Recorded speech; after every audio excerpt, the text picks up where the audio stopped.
Hi അസ്സാം വലൈക്കും welcome to Needle Wave Designs. ഇന്നൊരു ഫ്രോക്കിൻ്റെ കട്ടിങ്ങും സ്റ്റിച്ചിങ്ങും ആയിട്ടുള്ള വീഡിയോ ആയിട്ടാണ് വന്നിട്ടുള്ളത്. ഈ ഫ്രോക്കിൻ്റെ ലെങ്ത്ത് വരുന്നത് 37 ഇഞ്ചാണ്.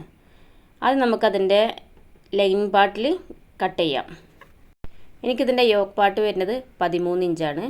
അത് കഴിച്ചിട്ട് അതിൻ്റെ സ്കേർട്ട് പാർട്ടിന് എനിക്ക് വരുന്നത് 24 ഇഞ്ചാണ്. അതുകൂടെ ഒരു ഇഞ്ചും കൂടെ അളവിട്ടിട്ട് 25 ഇഞ്ചാണ് ഞാനിവിടെ സ്കേർട്ട് പാർട്ടിന് അടയാളപ്പെടുത്തുന്നത്. ഇനി അതിൻ്റെ യോക്ക് പാർട്ട് നമുക്ക് കട്ട് ചെയ്യാം. ആദ്യം അതിൻ്റെ ഷോൾഡർ അടയാളപ്പെടുത്താം. ഷോൾഡർ ഞാനിവിടെ 6.5 അടയാളപ്പെടുത്തിയത്. അതിൻ്റെ ആം ഹോളും അതേ അളവിൽ തന്നെ 6 ഇഞ്ച് അടയാളപ്പെടുത്തി. അതിനുശേഷം നമ്മളതിൻ്റെ കർവ് വരച്ചെടുക്കുക. ഇനി ടോട്ടൽ ലെങ്ത്ത് 13 ഇഞ്ച്, അതിൽ കൂടെ ഒരു ഇഞ്ചും കൂടെ കൂട്ടിയിട്ട് 14 ഇഞ്ച് അടയാളപ്പെടുത്താം. അതിൻ്റെ ചെസ്റ്റ് ഞാൻ 8.5 അതിൽ കൂടെ തയ്യൽ തുമ്പും കൂടെ കൂട്ടിയിട്ട് 9.5 ഇഞ്ച് അടയാളപ്പെടുത്തി. അതേപോലെ തന്നെ ഷേപ്പിൻ്റെ ഭാഗം എനിക്ക് 7.5 അതിൽ കൂടെ ഞാൻ തയ്യൽ തുമ്പും കൂടെ കൂടിയിട്ട് 8 ഇഞ്ച് അവിടെ അടയാളപ്പെടുത്തി. അതിന് ചെറിയൊരു ഷേപ്പ് വരച്ചു കൊടുത്തിട്ട് ആ ഭാഗം നമ്മൾ കട്ട് ചെയ്ത് മാറ്റുക.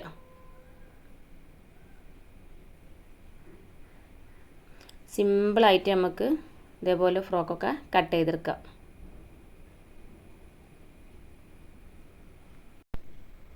ഇനി അതിൻ്റെ ബാക്ക് പാർട്ടാണ് കട്ട് ചെയ്യുന്നത്. ബാക്ക് പാർട്ട് കട്ട് ചെയ്യുമ്പോൾ അതിൻ്റെ ബാക്കിൽ സിബ് വെക്കാനുള്ളതുകൊണ്ട് 1 ഇഞ്ച് അകലം വിട്ടിട്ടാണ് അടയാളപ്പെടുത്തുന്നത്. അപ്പോൾ 1 ഇഞ്ച് അകലം വിട്ടിട്ട് നമ്മൾ ആ ഫ്രണ്ട് പാർട്ട് കട്ട് ചെയ്തിരുന്നല്ലോ, അത് വെച്ചിട്ട് ആ അളവിൽ തന്നെ 1 ഇഞ്ച് വ്യത്യാസം വിട്ടിട്ട് അടയാളപ്പെടുത്തുക. ആ ഭാഗം കൂടെ കട്ട് ചെയ്തെടുക്കുക. ഇനി നമുക്ക് മെയിൻ പീസിലും ഇതേ അളവിൽ ഫ്രണ്ട് പീസ് വെച്ചിട്ട് കട്ട് ചെയ്തെടുക്കുക. അതേപോലെ ബാക്ക് പീസും അതേപോലെ തന്നെ വെച്ചിട്ട് കട്ട് ചെയ്തിട്ട് മാറ്റാം. മെയിൻ പീസിൽ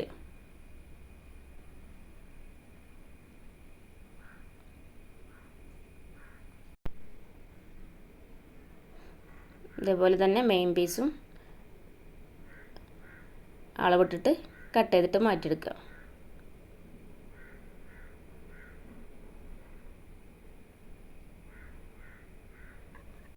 ഇപ്പോൾ നമ്മൾ ഫ്രോക്കിൻ്റെ ഫ്രണ്ട് പീസും ബാക്ക് പീസും കട്ട് ചെയ്തിട്ട് മാറ്റി.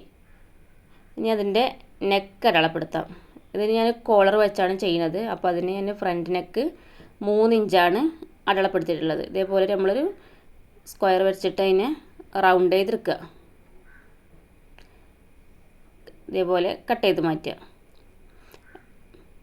ബാക്ക് പീസിൽ ഞാൻ 1/2 ഇഞ്ചാണ് അവിടെ അടയാളപ്പെടുത്തിയിട്ടുള്ളത്.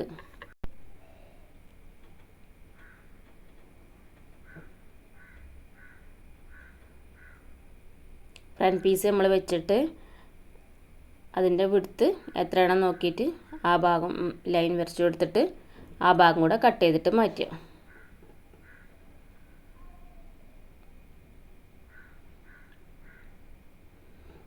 ഇനി അതിൻ്റെ സ്ലീവ് കട്ട് ചെയ്യാം. എനിക്കതിൻ്റെ സ്ലീവ് ഫുൾ സ്ലീവാണ് ഞാൻ ചെയ്യുന്നത്.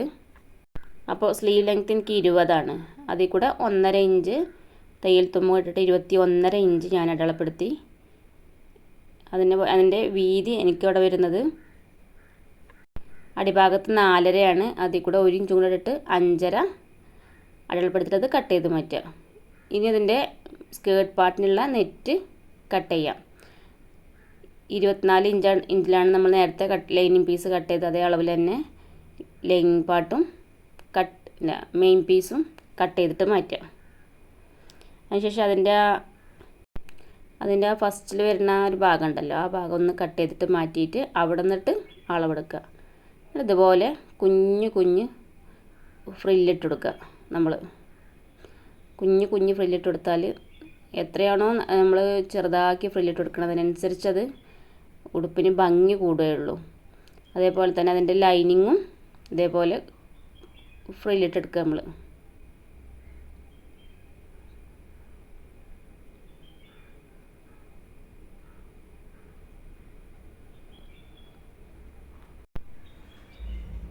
ഇനി അതിൻ്റെ യോക്ക് പാർട്ട് സ്റ്റിച്ച് ചെയ്തെടുക്കുക.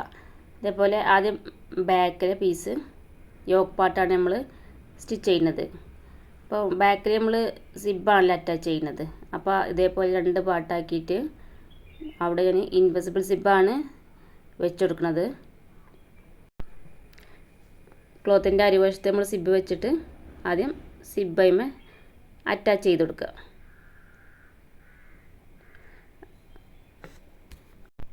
ഫ്രണ്ട് പീസിൽ തന്നെ നമ്മൾ നെക്ക് കോളർ വെക്കണോണ്ട് അപ്പുറത്തേക്കിട്ട് ലൈനിങ് എടുത്ത് മറിച്ചെടുക്കും. നമ്മൾ നേരെ ലൈനിങ് ആയിട്ട് നേരെ അറ്റാച്ച് ചെയ്യുക. പിന്നെ ബാക്ക് പീസും ഫ്രണ്ട് പീസും ഷോൾഡർ ജോയിൻ ചെയ്യുക. അതിനുശേഷം അതിൻ്റെ കോളർ സ്റ്റിച്ച് ചെയ്യാം. അന്ന് എത്രയാണ് നമുക്ക് കോളറിന് വരുന്ന അളവെടുക്കുക. എനിക്കിവിടെ 8 ഇഞ്ചാണ് ഇവിടെ എനിക്ക് അളന്നിട്ട് കിട്ടിയത്. ആ 8 ഇഞ്ച് നമ്മൾ ക്യാൻവാസിൽ അടയാളപ്പെടുത്തുക. 8 ഇഞ്ച് നീളം, 8 ഇഞ്ച് വീതി, 1 ഇഞ്ചും അടയാളപ്പെടുത്തുക.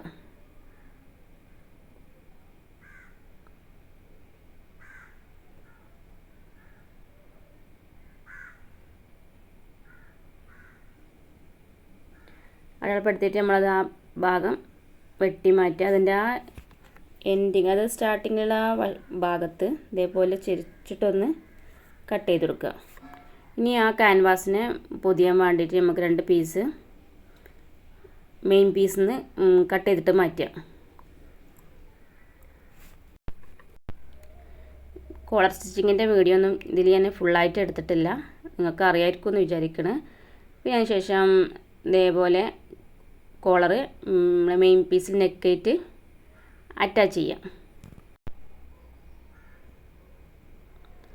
എന്നിട്ട് അതിൻ്റെ സ്ലീവും അറ്റാച്ച് ചെയ്ത ശേഷം നമ്മളതിൻ്റെ ചെസ്റ്റ് പാർട്ട് അടയാളപ്പെടുത്താം.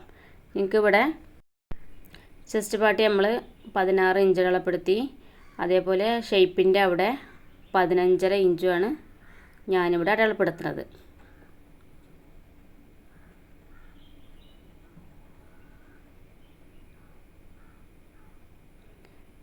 ഇതേപോലെ ലൈൻ വരച്ചെടുക്കുക. നമുക്ക് സ്റ്റിച്ച് ചെയ്യുമ്പോൾ വളയാതെ കിട്ടാൻ വേണ്ടിയിട്ട് ലൈൻ വരച്ചെടുക്കുക. ഇതുപോലെ വല്ല സൂചിയോ പിന്നോ എന്തെങ്കിലും ഉണ്ടെങ്കിൽ നമ്മൾ 2 സൈഡിലും കുത്തി കൊടുക്കുകയെന്നുണ്ടെങ്കിൽ നമ്മളെ ബാക്ക് പീസും ഫ്രണ്ട് പീസും അങ്ങോട്ടും ഇങ്ങോട്ടും മാറാതെ അളവ് കറക്റ്റായിട്ട് കിട്ടും.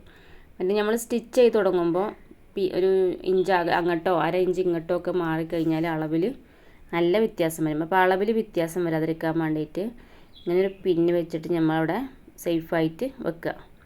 ഇനി സ്ലീവിൻ്റെ അളവിടാം. സ്ലീവിൻ്റെ അടിഭാഗത്ത് എനിക്ക് 4.5 ഇഞ്ചാണ് ഞാൻ അടയാളപ്പെടുത്തിയിട്ടുള്ളത്. പിന്നെ അതിൻ്റെ മുകൾ ഭാഗത്ത് 6.5 ഇഞ്ചും അടയാളപ്പെടുത്തി. എന്നിട്ട് അത് ഒരു ലൈനാക്കിയിട്ട് വരച്ചു കൊടുക്കുക. അത് ആ ഭാഗം നമ്മൾ സ്റ്റിച്ച് ചെയ്തിട്ട് കൊണ്ടുവരിക. സ്റ്റിച്ച് ചെയ്തിട്ട് ഇതേ പറഞ്ഞ പോലെ ഒരു ഭാഗം മാത്രം ഫുള്ളാക്കുക, മറ്റു ഭാഗത്ത് കുറച്ച് ഒഴിവാക്കിയിടുക. അവിടെയാണ് നമ്മളിനി ഈ സ്കേർട്ട് പാർട്ട് അറ്റാച്ച് ചെയ്യുന്നത്. നമ്മൾ സ്കേർട്ട് പാർട്ടിൻ്റെ നെറ്റ് ഇതേപോലെ കുഞ്ഞു ഫ്രില്ലിട്ടെടുത്ത് മാറ്റിയിട്ടുണ്ട്. അതും അതേപോലെ അതിൻ്റെ ഞാൻ സാറ്റ് ലൈനിങ് വെച്ചത് അതും നെറ്റ് ഫ്രില്ലിട്ടെടുത്തിട്ടുണ്ട്. അതിൻ്റെ കൂടെ തന്നെ ഒരു കോട്ടൺ ലൈനിങ് കൂടെ വെച്ചിട്ടുണ്ട്. കോട്ടൺ ലൈനിങ്ങും സ്റ്റിഫ് നെറ്റും കൂടെ അതിൽ ഞാൻ വെച്ചിട്ടുണ്ട്, നമ്മൾ ഫ്രോക്കൊക്കെ പൊങ്ങി നിൽക്കാൻ വേണ്ടിയിട്ട്. ഇതേപോലെ കോട്ടണിൽ സ്റ്റിഫ് നെറ്റ് വെച്ചിട്ട് നമ്മൾ സ്റ്റിച്ച് ചെയ്താൽ ഫ്രോക്ക് നല്ല പൊങ്ങിക്കും.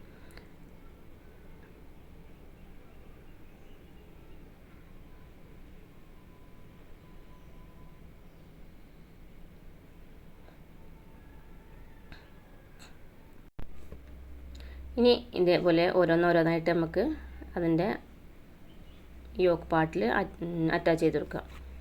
ആദ്യം അതിൻ്റെ നെറ്റ് അറ്റാച്ച് ചെയ്ത് കൊടുത്തു, പിന്നെ അതിന് ശേഷം ലൈനിങ് അറ്റാച്ച് കൊടുത്തു, പിന്നെ അതിൻ്റെ കോട്ടൺ ലൈനിങ് കൂടെ അറ്റാച്ച് ചെയ്തിട്ട് കൊടുത്തു.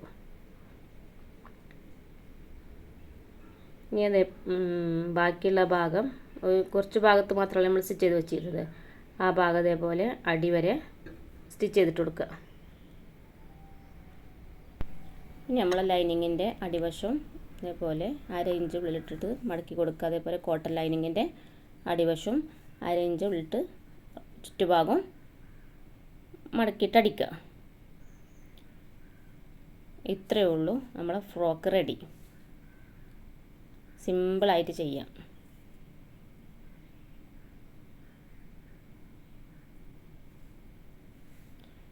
വീഡിയോ ആദ്യമായിട്ട് കാണുന്ന കൂട്ടുകാർ സബ്സ്ക്രൈബ് ചെയ്യാൻ മറക്കല്ലേ.